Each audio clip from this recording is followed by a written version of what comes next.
Welcome back to Hysteria, the podcast for people thrilled about berry season. I am thrilled for berry season. I can't get enough. I have 3 pots of berries on my stove right now. Erin, I am petty this week, but I think you may be petty enough for both of us. Erin, what are you feeling petty about?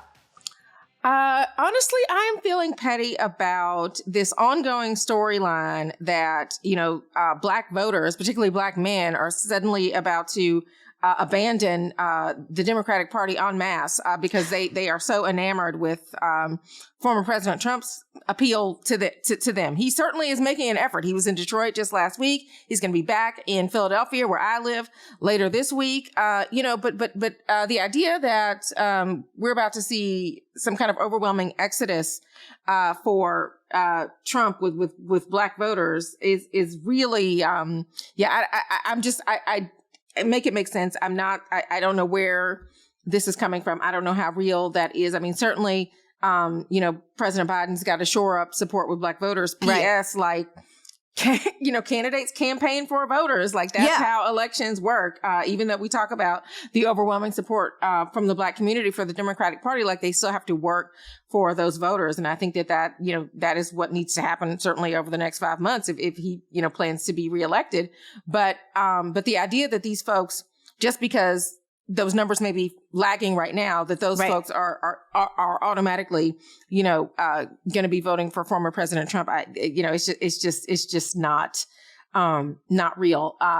Also, I mean, I don't know if you saw that, kind of roundtable in Detroit at the Black church that was full of white voters. White people. Like, I mean, this is kind of how you understand that narrative is it's not adding up. Right. It's just not adding up. Like, why are these white people at this Black church at a Black voter event?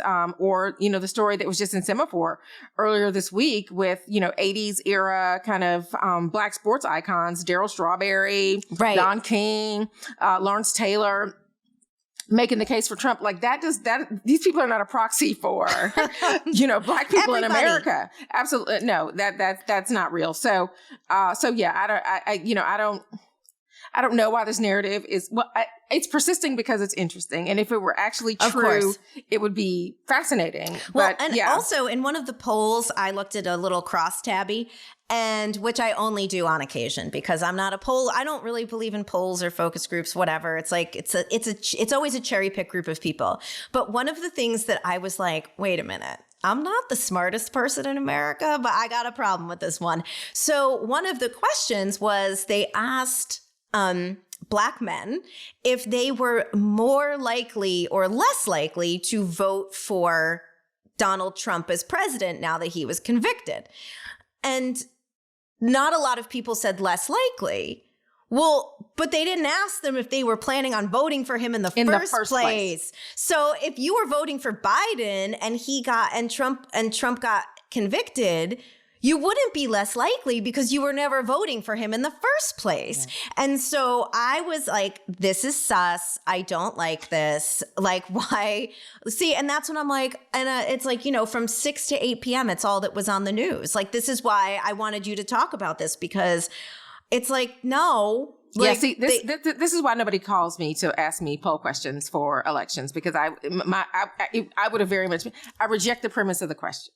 Like, what are you doing? Exactly. Yeah. It is not correct. So anyway, listeners, take all this shit with a grain of salt and, look at the crosstabs occasionally. See if they're asking all the questions and how they're asking the questions. Yeah, very, very interesting things in the crosstabs, people. Very interesting things.